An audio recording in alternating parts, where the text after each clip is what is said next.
here's a little reminder of all of the stories for Cam with his health. He missed the final 2 games of the 2018 season with a shoulder injury that required off-season surgery, then missed most of the preseason with a foot injury, only to re-injure that foot in week 2, and then miss the remaining 14 games of 2019. And here's the thing about Cam at this, age 30 level with Acho and Graziano back here. He's a guy that when he's been healthy, as most guys are quite good. And then when he's not, it's obviously a different story. So which team should be interested in Cam? We'll start with you, Acho. To me, there's one team that makes all the sense in the world. It's the Chicago Bears. And it makes all the sense because you look at their defense stat. Khalil Mack, Roquan Smith, Danny Trevathan, Kyle Fuller, Eddie Jackson, Prince Amukamara. Defense is stout. So what do you need? You need somebody on offense to run the ship. What we know is Andy Reid and coaches under his lineage, Matt Nagy, Doug Peterson, they're phenomenal minds. All Matt Nagy needs is a quarterback to run the ship. If it's not Mitch Trubisky, who struggled at times last year,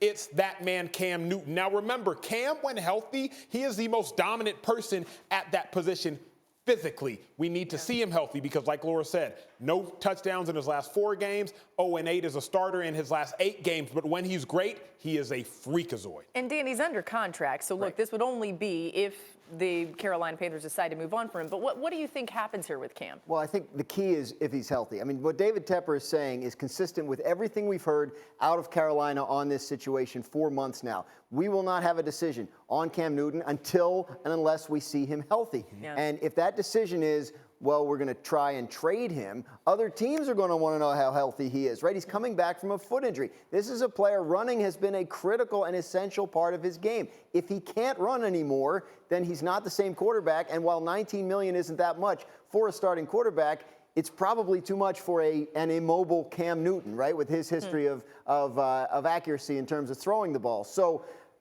we have to see him. They're going to work him out in March. They're going to get some sense of what he can and can't do. And at that point, they'll decide what to do. But I do think it's kind of being underplayed how much of a chance there is that Carolina is in teardown mode. And if they can get something for him, I think they probably will. Here, Laura, is the issue. Cam Newton is putting the Panthers, and the Panthers are putting Cam in a very troublesome situation.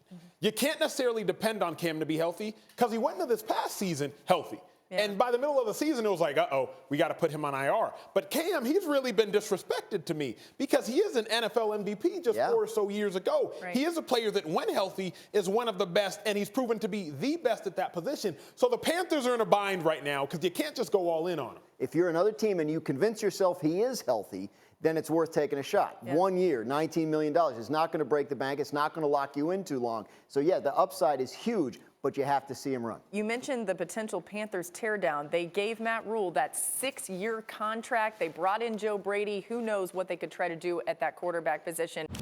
Thank you for watching ESPN on YouTube. For more sports, more analysis, download the ESPN app. And for live streaming sports and premium content, subscribe to ESPN+. We'll see you there.